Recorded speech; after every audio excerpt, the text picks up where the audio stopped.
Mesdames, Messieurs, bienvenue dans Zoom Eco Live, une tranche qui vous donne des informations économiques en République démocratique du Congo. Au menu de l'actualité d'aujourd'hui, l'adoption de l'édit budgétaire de l'exercice 2022 par l'Assemblée provinciale du Kasaï. Nous en parlerons dans les chiffres clés. Par après, pour le compte du dossier, nous allons revenir sur la table avec les 48% des recettes budgétaires de 2022 allouées au secteur de la salubrité. Mais avant d'entamer toutes ces rubriques, prenons d'abord les nouvelles en bref.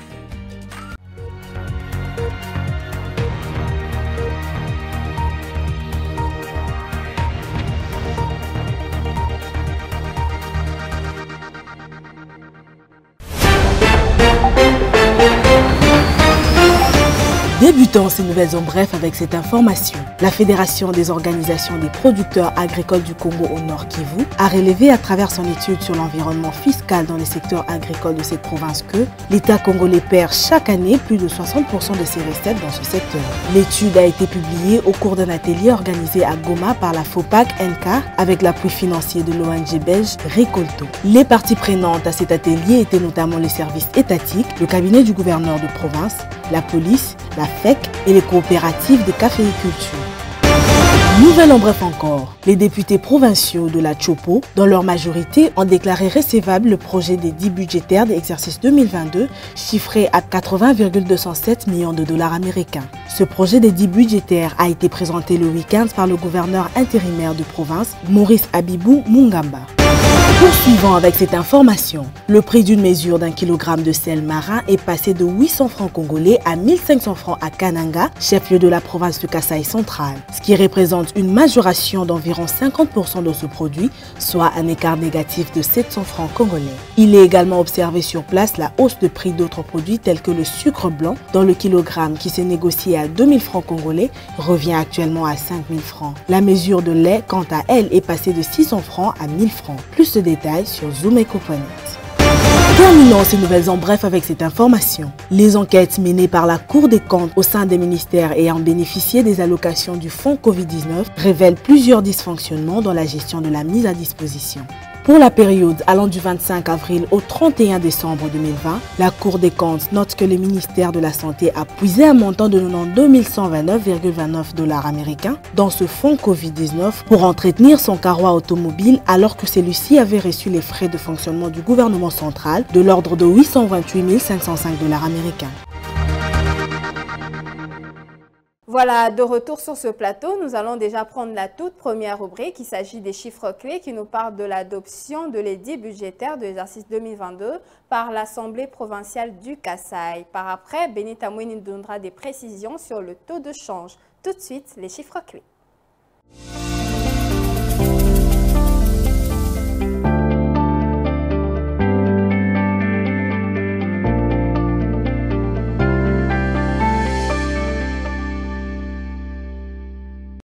Benita Mouini, bienvenue. Merci Onamaka. Alors, comment ça se passe? Ça va bien et vous-même? Très bien. Alors voilà, vous nous ramenez une nouvelle thématique aujourd'hui. Il s'agit de l'édit budgétaire adopté par l'Assemblée provinciale du Kasaï. Mais nous aimerions déjà connaître qu'est-ce qui s'observe actuellement sur le cours de change. Alors, en parlant de la situation du cours de change en République démocratique du Congo, nous allons débuter avec le taux officiel qui est celui de la Banque centrale du Congo, où un dollar est fixé à 1999 francs congolais, un franc CFA à 3,44 centimes et un euro à 2262 francs congolais. En revenant sur le marché parallèle, nous avons ciblé la commune de Ngaba, où un dollar s'échange à 2000 francs, un franc CFA à 3,50 centimes et un euro à 2350 francs congolais. Voilà, que dire de l'édit budgétaire adopté par l'Assemblée provinciale du Kasaï? L'Assemblée provinciale du Kasaï a adopté l'édit budgétaire de l'exercice 2022 au cours d'une plénière organisée le lundi 20 décembre 2021 à Chikapa. Ce budget a été adopté après son examen au sein de la commission ECOFIN. Signalant que ce budget est équilibré en recettes et en dépenses à 197,19 milliards de francs congolais par la commission ECOFIN au lieu de 194,74 milliards de francs congolais, représentant 93,38 millions de dollars américains qui a été déposé et défendu par le gouverneur de la province. Voilà, on se sépare avec cette question. Benita Mouini, quels sont les axes prioritaires qui contribueront au développement de la province du Kasaï? Alors, ce budget tient compte de plusieurs axes prioritaires qui contribueront au développement de la province du Kasaï. Il s'agit notamment du secteur des infrastructures et l'amélioration du bien-être de la population en passant par la réhabilitation de routes des dessertes agricoles pour désenclaver la province. Ces budgets contribueront aussi à la lutte anti-érosive dans les 5 territoires et la ville de Chikapa. Et pour finir, ces budgets vont contribuer au renouement de contact avec le bailleur de fonds pour la transformation du secteur minier. Un accent sera aussi mis pour l'assainissement de recettes locales. Merci à vous, Benita Mouini, pour toutes ces précisions chiffrées. Merci, Unamaka.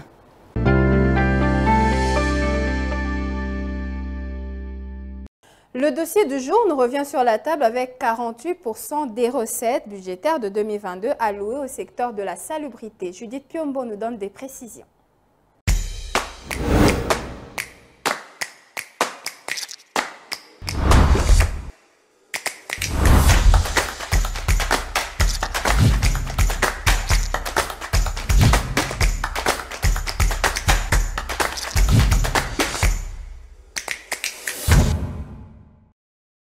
Judith Piombo, bienvenue. Merci, Unamaka. Vous allez bien? Ça va, merci. Voilà, nous allons parler des recettes budgétaires de 2022, mais plus précisément par rapport au secteur de la salubrité. Comment est présenté le budget de la ville-province de Kinshasa pour 2022?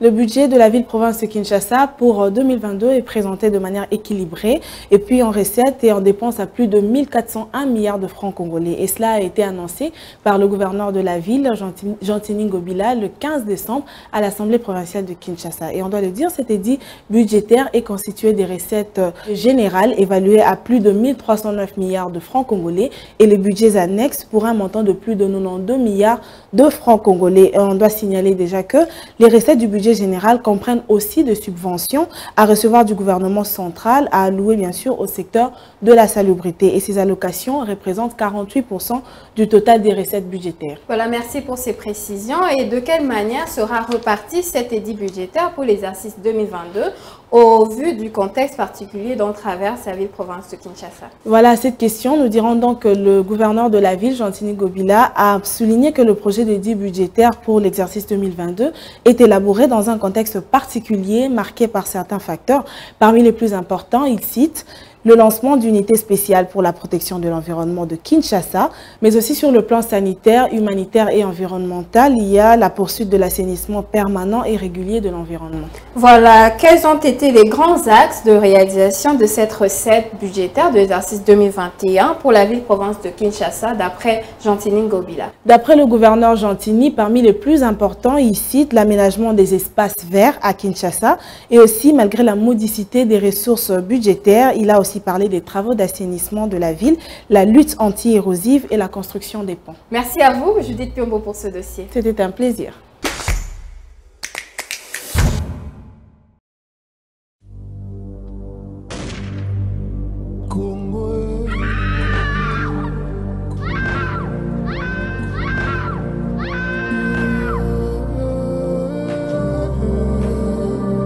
La paix. Plus que jamais la paix. Congolaises et Congolais, il est temps. Tanguzi Fweni, Tibadia Kumbana, wakati inakamilika. Tango ekoki pour la kimia au Katia Ekolo Mobimba. Pour la paix, levons-nous. Pour la sécurité, mobilisons-nous. Des millions des morts, c'est trop. Plus de 20 ans d'incertitude, c'en est trop. Trop, c'est trop. Hommes, femmes et enfants périllent et périssent encore et encore. Ce matin, une attaque en Ituri a fait 57 Des morts. milliers de kilomètres de rivières ruissellent des larmes et des sangs de nos compatriotes meurtris sur le sol de nos ancêtres, aujourd'hui souillés. Trop c'est trop, il est temps. C'est pourquoi, prenant la mesure de la situation, j'ai décidé de proclamer l'état de siège sur toute l'étendue des provinces de l'Ituri et du Nord Kivu. Tanguzi Fweni, Tibadia Kumbana, wakati inakamilika. Tango et Koki pour la Kimia au Katia Ekolo Mobimba. Tous derrière nos forces armées, gagnons la paix. Et oui, la paix se gagne. la paix à tout prix. Elongo na FARDC na police, Bansol Lisanga toteleme. Tolonga na mapinga.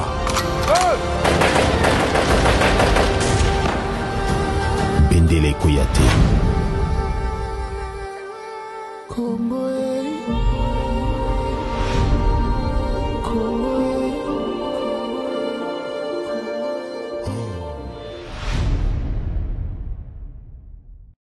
La chronique du jour, c'est avec lui, Patrick Bomboka. Il nous donne des précisions sur l'analyse, évidemment. De quoi s'agit-il exactement? Nous en saurons plus dans ce nouveau numéro. Suivez.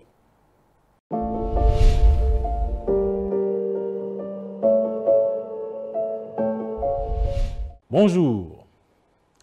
La première phase des travaux de construction du port en eau profonde de Banana dans la province du Congo central est annoncée pour le début de l'année 2022. À en croire les sources proches du dossier, le coût de cette première phase des travaux est évalué à 350 millions de dollars américains. Eh bien, à ce jour, les concessionnaires, qui se trouvent être la société d'État des Émirats Arabes Unis, DP World, a donc le feu vert du gouvernement congolais pour entamer tous ces travaux. Eh bien, DP World et le gouvernement congolais ont dû signer une nouvelle convention de collaboration pour ces travaux après avoir apporté certains amendements au premier contrat signé en 2017. Au cours de cette première phase des travaux, il s'agira de construire un quai de 600 mètres carrés et de 25 hectares d'espace de stockage. Le coût global de ces travaux de construction du port en eau profonde de Banana est évalué à 1,3 milliard de dollars américains. Ce montant englobe donc la livraison de 5 quais sur une superficie de 1600 mètres carrés. Quels sont les avantages du port en eau profonde de Banana? Pour le gouvernement congolais, le port en eau profonde de Banana est un grand atout pour la République démocratique du Congo. Pour le gouvernement congolais, une fois construit, ces ports en eau profonde de Banana permettra d'accroître les échanges commerciaux internationaux, ce qui permettrait de doper l'économie nationale. Et grâce à ces ports, la République démocratique du Congo se mettra au rendez-vous de l'intégration africaine avec des atouts renouvelés et bien assurés. Deuxièmement, le port en eau profonde de Banana permettra de développer à la fois une zone industrielle et logistique qui contribuerait à l'amélioration de la production du pays par la plus-value. Et enfin, troisièmement, il s'ensuivra la création des emplois en République démocratique du Congo. Il faudrait donc savoir que la construction du port en eau profonde de Banana est une réponse aux besoins du désenclavement du pays. Car sans voie de communication et de transport assurés, il serait illusoire de pouvoir développer la RDC, un pays sous-continent. Merci de nous avoir suivis.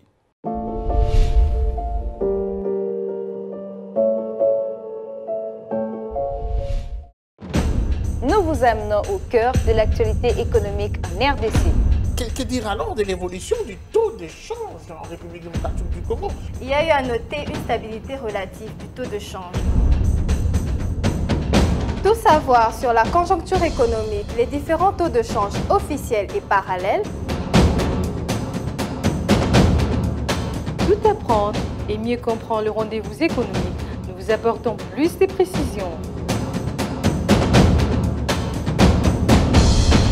Enquête, analyse, dossier. Nous vous rapprochons de la réalité congolaise. Le Watt est un symbole de fierté pour la femme africaine. Sur ce sujet, nous vous souhaitons bienvenue. Entrepreneuriat et activités économiques, chez nous, faisons les marchés ensemble. Nous avons appris à être plus près de vous, offrir à vos yeux ce qui est bon pour votre pays. Suivez-nous également sur nos différentes plateformes. Zoom Eco Live, la référence de l'actualité économique en RDC. Un nouveau marché refait surface. Il s'agit des prix des chaussures de sport. Vous en saurez plus dans Zoom Wednesday. Tout de suite.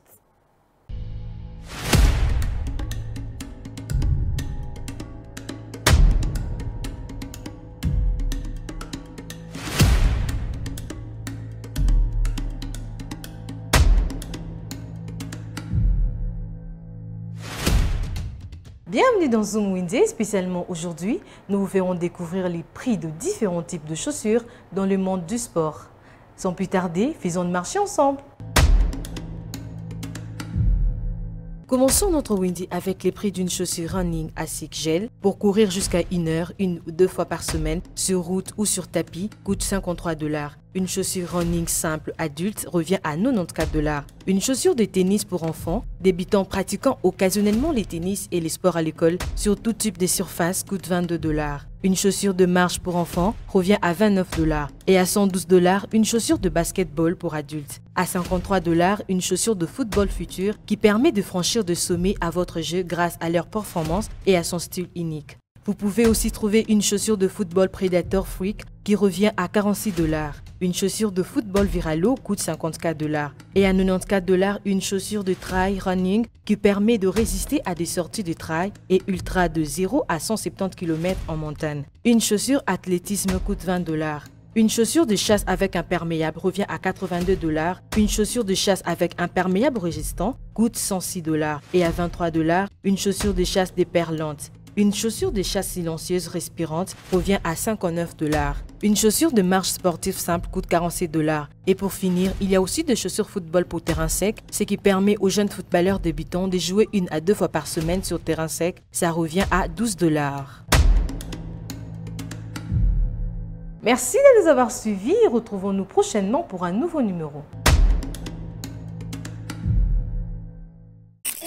Les rendez-vous économiques, c'est dans l'agenda sur Zoom Eco Live. Abonnez-vous sur notre chaîne YouTube. Zoom Eco Live, la référence de l'actualité économique en RDC. Il est temps pour vous de prendre un stylo et de noter les différents rendez-vous économiques, plus précisément les rendez-vous du 22 décembre 2021. Vous en saurez plus dans la rubrique Agenda avec Ada Sagras. Suivez.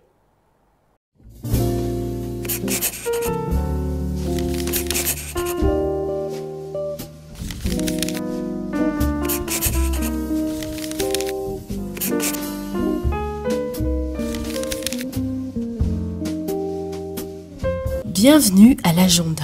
Voici pour aujourd'hui. La 8e édition Tech Noël a débuté ce mardi 21 décembre 2021 pour se clôturer le 23 décembre prochain à Kinshasa avec le même thème, la réduction à la fracture numérique. Et notre rendez-vous est pris avec la galerie Hypnose qui organise le marché Noël du mercredi 22 décembre jusqu'au 2 janvier 2021 de 14h à 22h. L'entrée est gratuite pour les autres journées hormis le 25 décembre et le 1er janvier où le frais de participation est fixé à 10 $. Cette fois-ci, signalons que le marché Nuance Noël et Splendeur va débuter le samedi 25 décembre jusqu'au 1er janvier 2022 à Kinshasa. Le frais de participation est fixé à 10 $. Rappelons à présent que Fef Congo Hotel organise une célébration Noël le 25 décembre prochain dès 13h à 16h. Le frais de participation est fixé à 70 $ pour les adultes et à 45 $ pour les enfants. Et pour finir, rappelons également que la première édition de l'éducation entrepreneuriale avait débuté le lundi 20 décembre dernier et va se clôturer le vendredi 24 décembre 2021. Merci de nous avoir suivis. Au revoir. La débrouillardise à Kinshasa, on en parle et aujourd'hui on va à la rencontre d'une maman maraîchère qui nous relate l'expérience de son activité. Découvrons les détails tout de suite dans l'article 15. Débrouillard jamais, jamais, jamais. Débrouillard jamais, jamais, jamais. Débrouillard jamais.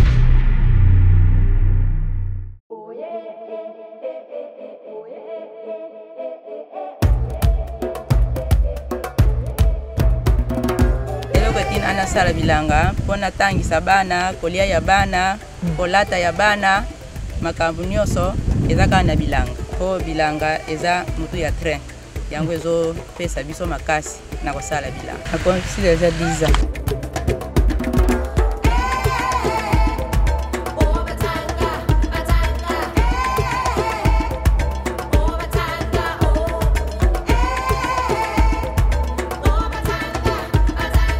Nasali bilanga na bandi na labour nasali ers ale na ye kolona nguba na longoli nguba na che biyon na loni manioko na loni madesu yango biloko tolona.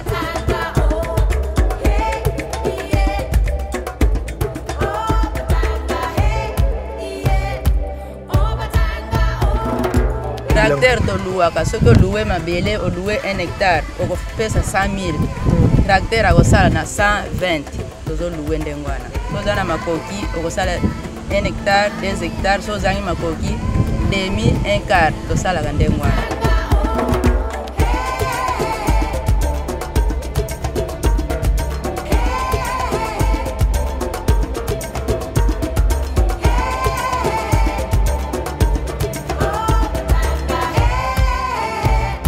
Nabombaka te mosala nasalaka kaka yango wana ya kotangisa bana kolia na bango kolata.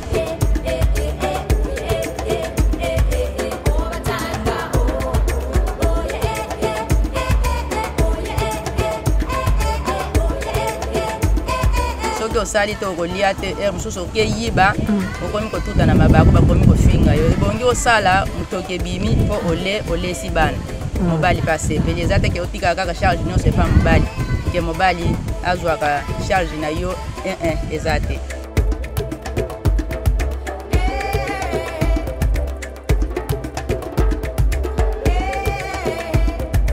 Mkonja mboka abongisela biso kaka kolia na biso mpo biloko eza cher vie eza pasi yango tozobundabunda na mosala bilanga oyo soki vie ezalaki bien mbele tokosala misala oyo te.